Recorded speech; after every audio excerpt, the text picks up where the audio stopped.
Hey, I'm Caleb with Maine's Woodshop, and today we're gonna make this fancy clock from Padauk and Purpleheart. Let's check it out. Welcome to Maine's Woodshop.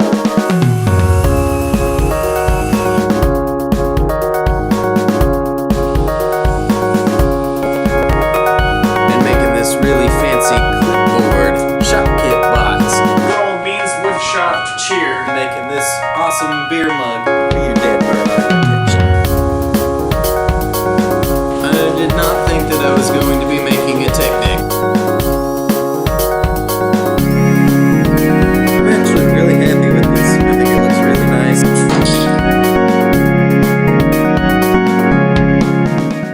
To start off a little bit, I would like to tell you, use pallet wood when you find it. And this is Purpleheart that I found on a pallet. Let's get the Padauk up here on the table.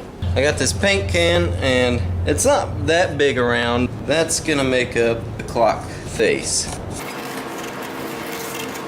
Now, I'm not actually gonna use my jigsaw to cut out the circle. The blade tends to flex on me, which doesn't cut straight. It leaves the part tapered where it either flares out or kind of goes in. I'm just gonna kind of cut a block out, and then I'll get the circle cut out on this bandsaw.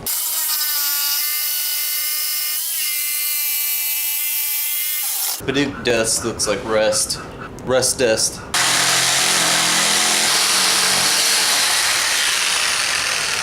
Ta-da!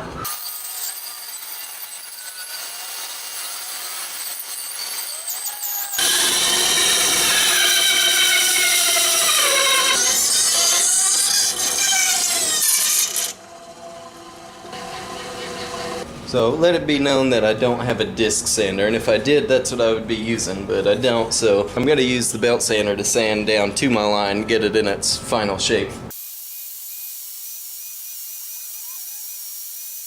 Dead burn eye protection. I'm going to put a small round over only around the face of the clock, not on the back.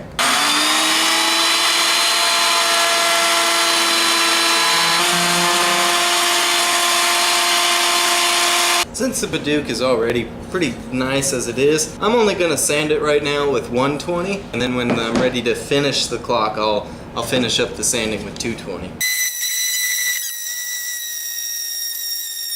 I'm just going to drill a hole here in the middle that the clock thing can go into. And that fits pretty good, but as you can see, it doesn't make it all the way through. So what I'm gonna do is I'm gonna get a Forstner bit, and on the back I'm gonna drill out some space for this to go into.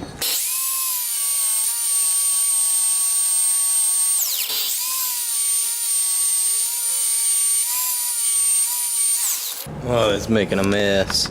I'm just using my chisel to kind of smooth this other gunk out of here. Well, I don't do a good job with chisels anyways, but all that really matters is that we get something that this could fit in. Just a little test fit.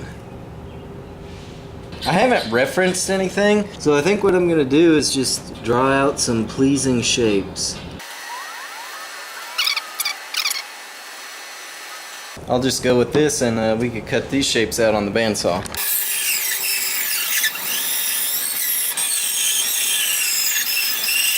There's our first of many pleasing shapes.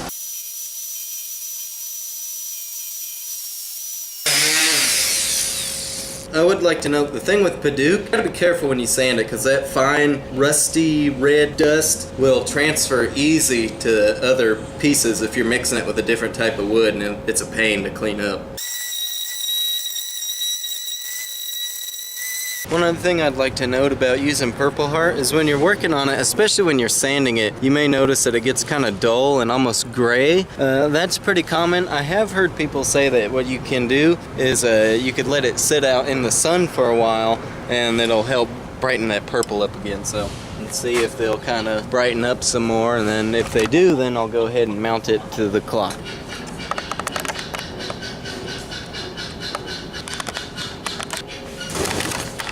So you know what I'm going to do? I'm actually going to mark some lines on the Purpleheart so I know where to put glue.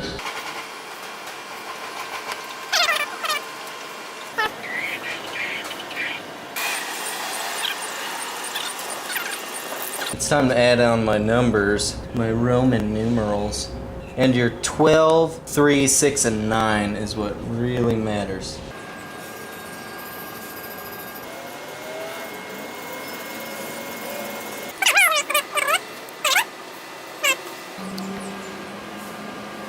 So I'm going to give those numbers a little bit to dry, and then I'll go and add in all the other clockiness to it. Put this little metal latch on, force it into position. Take your damn hour hand, you slide it down until it stops. Then you slide the minute hand on the same thing. And then you got this little dope baggie here with some stuff. Oh, in case you didn't know, the second hand is called a sweep. And then you take the sweep, which is your second hand, and it presses down in this and set the time. And the current time is 4:14. Expect to see a lot of padauk projects coming because that was not pocket change. So there's my padauk clock all finished and lovely on the wall. I think maybe the clock mechanism might have been pushed too tight in there or something, because the second hand is working, the minute and the hour hand wants to move. If you enjoyed it, give it a thumbs up. If you want to see more projects like this, I have new woodworking videos every Friday, so subscribe to the channel and hit that notification bell and you won't miss a video. You need that in your life. I need you to need that in your life. Thanks a lot for watching. I'll see you next time.